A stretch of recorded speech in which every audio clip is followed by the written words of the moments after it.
When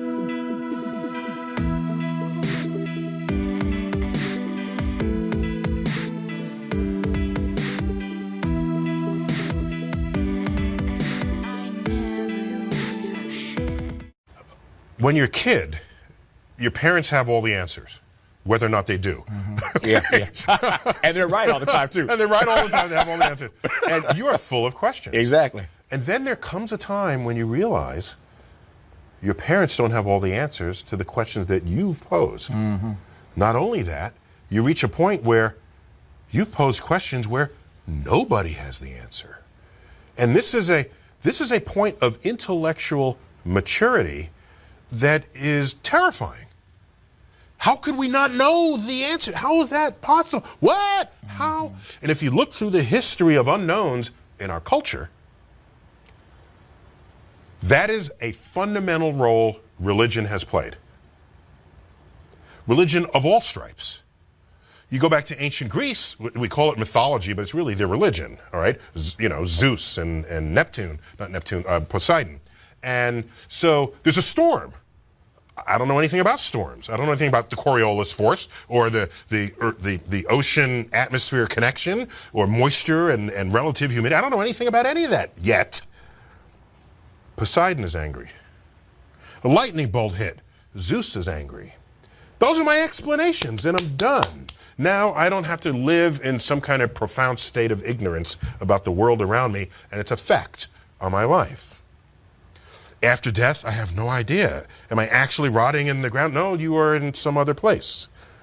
You're on Valhalla or heaven or whatever the religion provides for that belief system. You cannot become a scientist if you require that every question has an answer. Because it's the very questions that have no answers that attract you to the laboratory every single day. So there's got to be some kind of a shift. Part of it is you never really grew up from childhood because you're always asking questions. But you've successfully made the transition to say, here's a question, not only did my parents not know, nobody doesn't know. And I will then set up an entire lab just to find that answer. And when you do find that answer, that is one of the greatest moments that can happen in a scientist's life. Education, I think, at its best, is not telling you you're wrong or even telling you you're right. It's teaching you how to be curious so that you know how to find an answer. And so if I tell you that if you rub these crystals together, it'll heal you, and you say, oh, wow, that's great, give me them, I'll buy them. You say, well, that's stupid, right? Or if you say, that's ridiculous, get out of here, you know, that is equally as intellectually lazy as it is to accept them. What takes more work is questioning it. Where they come from? What are they made of? What's their chemical composition? Where did you find them? What tests showed that what you're... By the time you ask, the person's gone. They're not going to sell it to you because you asked questions. So the point is there are people who are being handed their opinions. They're being handed their points of views by people who they do not know how to question. And those are not the seeds of an informed democracy. In fact, that's the beginning of the unraveling of an informed democracy.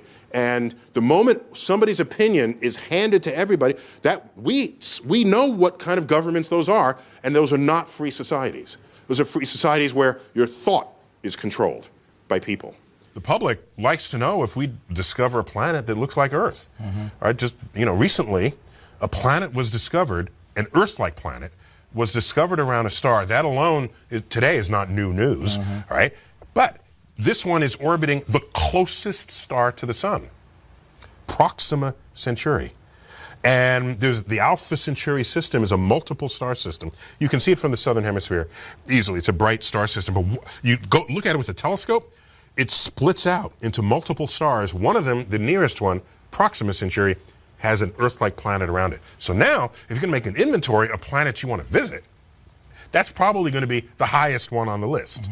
Problem is, spacecraft we have today, the fastest we've ever launched, if you put people on board that and aim it towards Proxima Centauri, it would take, you know, 50,000 years to get there. Wow.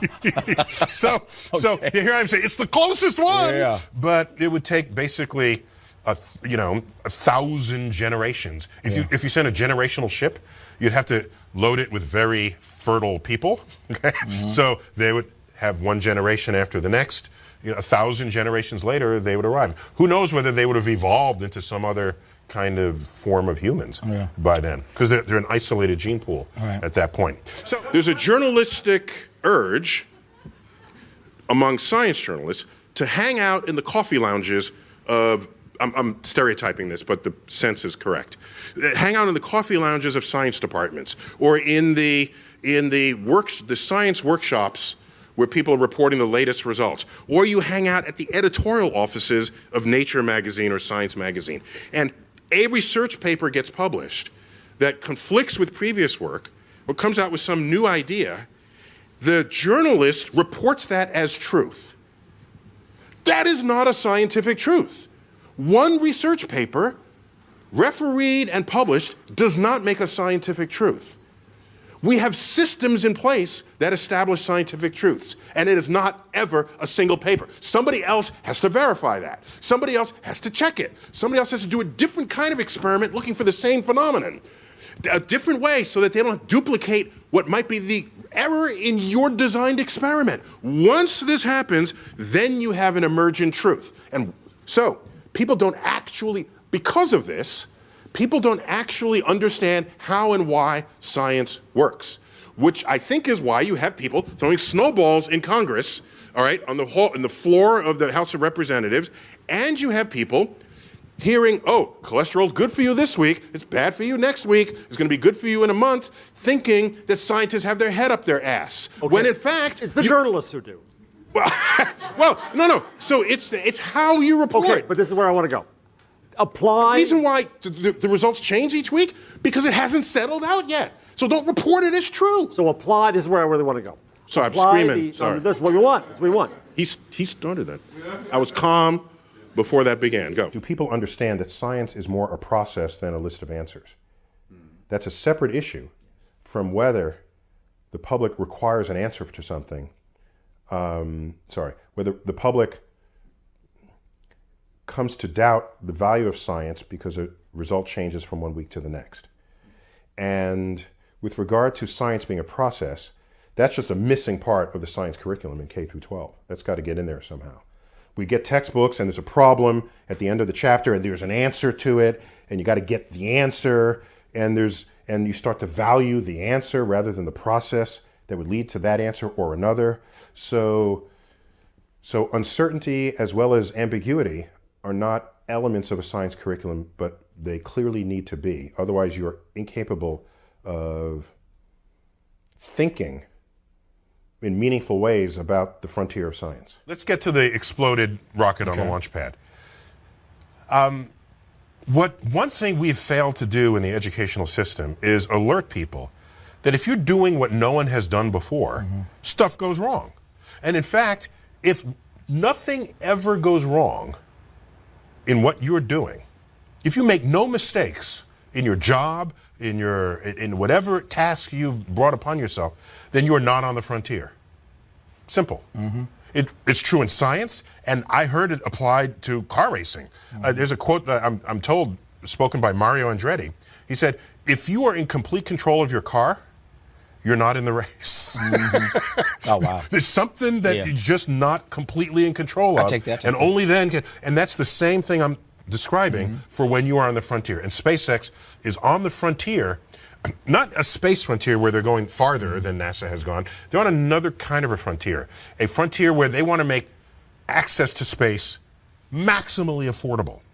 So that means they have to design their rockets differently from how anybody else had done it before, and they're going to be mistakes. So I see the explosion on the launch pad, and I say that is an occurrence that is rich with learning opportunities. It's not just a spin, it's real. And it's a spectacular explosion because the whole rocket is filled with fuel. But it's typically one little thing that went wrong that they had not anticipated. They have to design it differently.